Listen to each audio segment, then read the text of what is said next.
வணக்கம். இன்றைய முக்கிய செய்திகள். புதுச்சேரியில் மத்திய பணியாளர் தேர்வாணையம் யுபிஎஸ்சி நடத்தும் ராணுவ பணி தேர்வுகளை 600க்கும் மேற்பட்டோர் ஆர்வமோடு எழுதினர். மத்திய பணியாளர் தேர்வாணையம் யுபிஎஸ்சி நடத்தும் தேசிய ராணுவ அகாடமி, என்டிஏ கடற்படை அகாடமி மற்றும் ஒருங்கிணைந்த ராணுவ சேவைகளுக்கான சிடிஎஸ் தேர்வுகள் இன்று புதுச்சேரியில் உள்ள 3 முக்கிய மையங்களில் நடைபெற்றது. கருவாடிக்குப்பம் பாத்திமா மேல்நிலைப் பள்ளியில் ஒருங்கிணைந்த ராணுவ சேவைக்கான சிடிஎஸ் தேர்வு 3 பிரிவுகளாக நடைபெற்றது. இதில் 140 தேர்வர்கள் பங்கேற்றனர். பாரதிதாசன் அரசு மகளிர் கல்லூரியில் தேசிய ராணுவ அகாடமி மற்றும் கடற்படை அகாடமிக்கான தேர்வுகள் 2 பிரிவுகளாக நடைபெற்றது. இதில் 277 தேர்வர்கள் இடம்பெற்றனர். லாஸ்பேட்டை வள்ளலார் அரசு மகளிர் மேல்நிலைப் பள்ளியில் 195 தேர்வர்கள் தேர்வு எழுதினர். இந்த தேர்வுகளை மொத்தம் 612 பேர் எழுதினர். தேர்வு தொடங்குவதற்கு அரை மணி நேரத்திற்கு முன்பே மையங்களின் வாயில்கள் மூடப்பட்டன. பல்வேறு சோதனைகளுக்கு பிறகு தேர்வு எழுத வந்தவர்கள் அனுமதிக்கப்பட்டனர். தேர்வர்களுக்காக புதுச்சேரி புதிய பேருந்து நிலையத்தில் இலவசமாக சிறப்பு பேருந்துகள் இயக்கப்பட்டன. புதுச்சேரியில் நடந்த மக்கள் மன்ற நிகழ்ச்சியில் 118 மனுக்கள் மீது உடனடியாக நடவடிக்கை எடுக்கப்பட்டது. அரியங்குப்பம் காவல் நிலையத்தில் நடந்த மக்கள் மன்றத்தில் டிஐஜி சத்யசுந்தரம் பங்கேற்று பொதுமக்கள் கொடுத்த புகார் மனுக்கள் மீது விசாரணை நடத்தினார். SP Jinda Kothandaraman, inspector Sathyanarayanan, sub இன்ஸ்பெக்டர்கள் கலந்து கொண்டனர். அதேபோல சேதராப்பட்டு காவல் நிலையத்தில் senior SP Kalaivanan, SP Vamsidhar Reddy, cyber crime police ஸ்டேஷனில் சீனியர் எஸ்பி ராகவ், பெரியகடை காவல் நிலையத்தில் ஸ்ருதி கலந்து கொண்டு பொதுமக்களின் புகார்களை பெற்று நடவடிக்கை எடுத்தனர். புதுச்சேரி போக்குவரத்து காவல் வடக்கு மற்றும் கிழக்கு பகுதியில் எஸ்பி ரச்சனா சிங், தெற்கு மேற்கு பகுதியில் நடந்த மக்கள் மன்றத்தில் எஸ்பி பக்தபக்ஷரம் கலந்து கொண்டு போக்குவரத்து சம்பந்தமான குறைகளை கேட்டறிந்தனர்.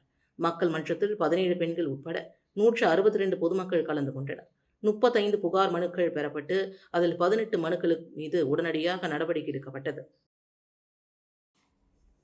புதுச்சேரியில் வரும் 14ஆம் தேதி முதல் மீன்பிடி தடைக்காலம் துவங்க உள்ளது. மீன்களின் இனப்பெருக்க காலத்தையொட்டி கடல்வாழ் உயிரினங்களின் இனப்பெருக்கத்திற்காக ஏப்ரல் மற்றும் மே மாதங்களில் மீன்பிடிக்க மத்திய அரசு ஆண்டுதோறும் தடை விதித்து வருகிறது. ஏனெனில் அந்த காலகட்டத்தில் மீன்கள் முட்டையிட்டு குஞ்சு பொரிக்கும் காலம் என்பதால் மீன்வள பாதுகாப்பு சட்டம் கொண்டு வரப்பட்டுள்ளது. அந்த வகையில் இந்த ஆண்டிற்கான மீன்பிடி தடைக்காலம் வருகின்ற 15ஆம் தேதி அமலுக்கு வரவுள்ளது. கிழக்கு கடல் பகுதியில் புதுச்சேரியில் கனகசெட்டிக்குளம் மீனவ கிராமம் முதல் மூர்த்திக்குப்பம் வரையிலும், காரைக்கால் கடல் பகுதியில் மண்டபுத்தூர் மீனவ கிராமம் முதல் வடக்கு வாஞ்சூர் மீனவ கிராமம் வரையிலும் வரும் ஜூன் மாதம் 15ஆம் தேதி வரை 61 நாட்களுக்கு தடை விதிக்கப்பட்டுள்ளது. புதுச்சேரியில் 18 மீனவ கிராமங்களில் 360 விசைப்படகுகளும், ஆழ்கடலுக்கு செல்லும் 50 பெரிய விசைப்படகுகளும் மீன்பிடி தொழிலுக்கு பயன்படுத்தப்பட்டு வருகிறது. தடை காலத்திற்கு இன்னும் 3 நாட்களே உள்ளதால் ஆழ்கடல் மீன்பிடிக்க செல்பவர்கள் படிப்படியாக கரை திரும்புகின்றனர். மீன்பிடி தடைக்காலத்தில் படகுகள் சீரமைப்பு பணிகள் மேற்கொள்ளவும் திட்டமிட்டுள்ளனர். வலைகளை சீரமைப்பது, படகுகளுக்கு வண்ணம் தீட்டுவது உள்ளிட்ட பணிகளை மேற்கொள்ளவும் தயாராகி வருகின்றனர். புதுச்சேரி மற்றும் காரைக்கால் மாவட்டத்தில் தடைக்காலங்களில் மீன்பிடிக்க கண்டிப்பாக செல்லக்கூடாது.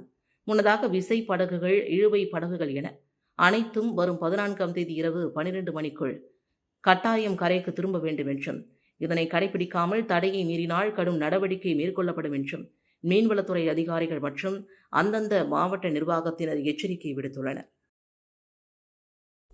ஹோமியோபதி மருத்துவ முறையை உருவாக்கிய ஜெர்மன் மருத்துவர் doctor Christian Frederick Samuel Hahnemann பிறந்தநாளை நினைவுகூரும் வகையில் உலக ஹோமியோபதி தினம் கொண்டாடப்பட்டது.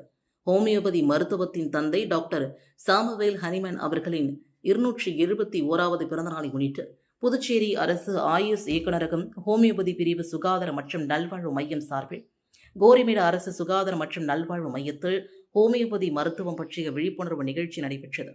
நிகழ்ச்சிக்கு தலைமை மருத்துவ அதிகாரி டாக்டர் சித்ரா தலைமையில் ஹோமியோபதி சிறப்பு மருத்துவர் டாக்டர் முத்துலட்சுமி ஹோமியோபதி மருத்துவத்தின் டாக்டர் சாமுவேல் ஹனிமேன் வரலாறு குறித்து மக்களுக்கு எடுத்துரைத்தார். முன்னதாக ஹோமியோபதி மருத்துவத்தின் தந்தை டாக்டர் சாமுவேல் ஹனிமேன் திருவுருவப்படத்திற்கு மலர் தூவி மரியாதை செலுத்தினர். மருத்துவர்கள் ஹோமியோபதி மருத்துவத்தின் தன்மை குறித்து பொதுமக்களுக்கு எடுத்துரைத்தனர். இதனையடுத்து ஹோமியோபதி மருத்துவம் குறித்த கையேடு பொதுமக்களுக்கு வழங்கப்பட்டது.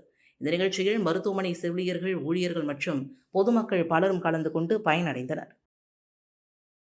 Coaching centre.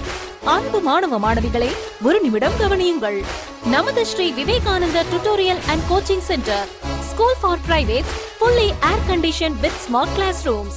8வது தேறியவர்கள் அல்லது 9வது தவறியவர்கள் நேரடியாக SSLC-யில் சேரலாம். +1 தவறியவர்கள் அல்லது தேறியவர்கள் நேரடியாக +2 சேரலாம். வகுப்புகள் முழு நாள் நடைபெறும். பள்ளிக்கே செல்லாமல் எங்களது முதலியார்பேட்டை ஸ்ரீ விவேகானந்தர் டியூட்டோரியலில் பிரைவேட்டாக 10ஆம் வகுப்பு படித்த ஜே ஷாரன் கிரேஸ் என்ற மாணவி 486 மதிப்பெண் பெற்று புதுவை மற்றும் தமிழகத்தில் மாநிலத்திலேயே முதலிடத்தை பிடித்து சாதனை படைத்துள்ளார். State first. அதே போன்று பள்ளிக்கே செல்லாமல் எங்களது முதலியார்பேட்டை ஸ்ரீ விவேகானந்தர் டியூட்டோரியலில் பிரைவேட்டாக 12ஆம் வகுப்பு படித்த ஜாய் பர்லின் லூசியா என்ற மாணவி 1094 மதிப்பெண் பெற்று புதுவை மற்றும் தமிழகத்தில் 2ஆம் இடம் ஸ்டேட் செகண்ட் பெற்றுள்ளார். Separate classes for boys and girls. 12ஆம் வகுப்பு 11ஆம் வகுப்பு மற்றும் 10ஆம் வகுப்பு தோல்வியா? இனி கவலை வேண்டாம். தோல்வியுற்ற பாடங்களில் வருகிற ஜூன் மாத தேர்வில் வெற்றி பெற சிறந்த முறையில் பயிற்சி அளிக்கப்படுகிறது. Popular centre for success since 1989. Contact VCC Nagarajan. Vivekanandar coaching centre and tutorial, Vellalar street, Mudaliarpet, Pondicherry 4. எல்லை தாண்டி மீன் பிடித்ததாக கூறி காரைக்கால் மற்றும் தமிழக பகுதியை சார்ந்த 12 மீனவர்களை இலங்கை கடற்படை கைது செய்து விசைப்படகுகளை பறிமுதல் செய்தது. புதுச்சேரி மாநிலம் காரைக்கால் அடுத்த கிளிஞ்சல்மேடு மீனவ கிராமத்தை சார்ந்த வீரவேல் என்பவருக்கு சொந்தமான விசைப்படகில் காரைக்கால் மற்றும் தமிழக பகுதியை சார்ந்த 12 மீனவர்கள் கடந்த 9ஆம் தேதி காரைக்கால் மீன்பிடி துறைமுகத்திலிருந்து மீன்பிடிக்க சென்றுள்ளனர். இந்நிலையில் கோடியக்கரை தென்கிழக்கே இந்திய எல்லை பகுதியில் மீன்பிடித்துக் கொண்டிருந்த மீனவர்களை யாழ்ப்பாணம் காரைநகர் பகுதியில் எல்லை தாண்டி மீன் பிடித்ததாக கூறி இலங்கை கடற்படையினர் 12 மீனவர்களை கைது செய்து அவர்களது விசைப்படகையும் பறிமுதல் செய்தனர். இந்நிலையில் கைது செய்யப்பட்ட மீனவர்களை உடனடியாக விடுவிக்க கோரி அவர்களது உறவினர்கள் அரசிற்கு கோரிக்கை விடுத்துள்ளனர். மீனவர்களின் வாழ்வாதாரமே மீன்பிடி தொழில்தான். இதையும் இலங்கை அரசு முடக்கினால் நாங்கள் தற்கொலை செய்து கொள்ள வேண்டும் என்றும் இலங்கை கடற்படையினால் கைது செய்யப்பட்ட எங்களது பிள்ளைகளையும் விசைப்படகையும் மீட்டுக் கொடுக்குமாறு மீனவ பெண்கள் கண்ணீர் மல்க மத்திய அரசு மற்றும் மாநில அரசிற்கு கோரிக்கை விடுத்துள்ளனர். காரைக்கால் மீனவர்கள் எல்லை தாண்டி மீன்பிடித்ததாக இலங்கை கடற்படை கைது செய்த சம்பவம் மீனவர்களிடையே பெரும் சோகத்தை ஏற்படுத்தியுள்ளது. புதுச்சேரியில் 6 பேரிடம் ரூபாய் 95,000 மோசடி நடைபெற்றது குறித்து சைபர் கிரைம் போலீசார் விசாரணை மேற்கொண்டு வருகின்றனர். புதுவையில் 6 பேரிடம் ரூபாய் 95,000 மோசடி செய்யப்பட்டுள்ளது குறித்து சைபர் கிரைம் போலீசார் விசாரணை மேற்கொண்டு வருகின்றனர். புதுச்சேரி தட்டாஞ்சாவடி பகுதியை சார்ந்த ஆண் நபரை டெலிகிராம் மூலமாக தொடர்பு கொண்ட மர்ம நபர் பங்குச்சந்தையில் முதலீடு செய்தால் அதிக லாபம் பெறலாம் என்று கூறியுள்ளார். மேலும் அந்த நபரை அவரது குரூப்பில் இணைத்து எவ்வாறு பங்கு சந்தையில் முதலீடு செய்ய வேண்டும் என்பது குறித்து அறிவுரைகள் கூறியுள்ளார். இதை நம்பி மேற்கூறிய நபரும் பல்வேறு தவணைகளில் ரூபாய் 50,000 முதலீடு செய்துள்ளார். அதில் கிடைத்த லாபத்தை மேற்கூறிய நபரால் எடுக்க முடியவில்லை. அதன் பிறகே அவர் மோசடிக்காரர்களால் ஏமாற்றப்பட்டதும் தெரிய வந்தது. மேலும் திருக்குனூரை சார்ந்த ஆண் நபரை மர்ம நபர் ஒருவர் தொடர்பு கொண்டு வங்கி அதிகாரி பேசுவதாகவும் கூறியுள்ளார். மேலும் அவர் குறைந்த வட்டியில் லோன் தருவதாக தெரிவித்துள்ளார். இதை நம்பி மேற்கூறிய நபரும் லோனுக்கு விண்ணப்பித்து செயலாக்க கட்டணமாக ரூபாய் 35,000 அனுப்பி மோசடி கும்பலிடம் ஏமாந்துள்ளார். தொடர்ந்து ரெட்டியார்பாளையத்தை சேர்ந்த ஆண் நபர் ரூபாய் 3,000, லாஸ்பேட்டையை சார்ந்த ஆண் நபர் ரூபாய் 3,000, ரெட்டியார்பாளையத்தை சார்ந்த ஆண் நபர் ரூபாய் 1,850, அரியூரை சார்ந்த ஆண் நபர் ரூபாய் 4,000 என மோசடி கும்பலிடம் ஏமாந்துள்ளனர். மேற்கூறிய நபர்கள் மொத்தமாக ரூபாய் 95,000 மோசடி கும்பலிடம் இழந்திருக்கிறார்கள். தொடர்ந்து பாதிக்கப்பட்டவர்கள் தனித்தனியாக புதுச்சேரி சைபர் கிரைம் காவல் நிலையத்தில் புகார் அளித்தனர். இதன் அடிப்படையில் போலீசார் விசாரணை மேற்கொண்டு வருகின்றனர். தமிழகத்தில் பனை விவசாயி மீது துப்பாக்கி சூடு நடத்திய காவல் ஆய்வாளர் மீது நடவடிக்கை எடுக்க வேண்டும் என்று வலியுறுத்தி புதுச்சேரி நாம் தமிழர் கட்சியினர் கண்டன ஆர்ப்பாட்டத்தில் ஈடுபட்டனர்.